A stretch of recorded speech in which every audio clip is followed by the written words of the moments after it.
Imagine that for some reason you're unable to light the Chanuka candles. What would you do? And then you decide you have a great idea.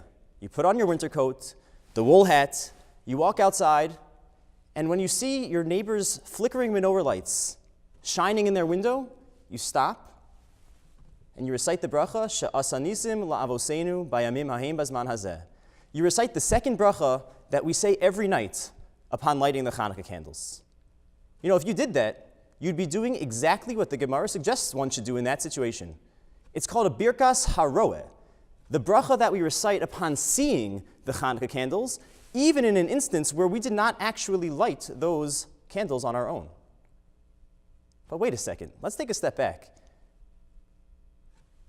We are familiar with the idea that when we perform a mitzvah, we recite a bracha upon the performance of that mitzvah, but we never see an example. There's no instance where we make a bracha because we observe the performance of the mitzvah that we didn't ourselves do on our own.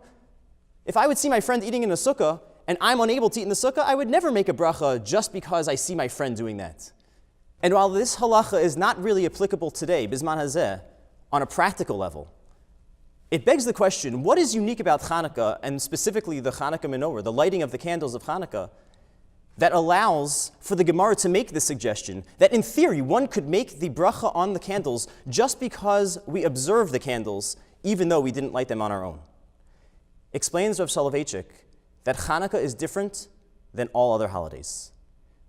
You see, all other holidays, the source for our observance comes from the Torah. The Torah Shebechsav, there's a text that commands us to keep Shabbos, to keep Pesach, to keep Shavuos. Even Purim has a Megillah that records the events of that miraculous day. Chanuka is different. Chanuka, says the Rav, is the holiday of our Mesorah.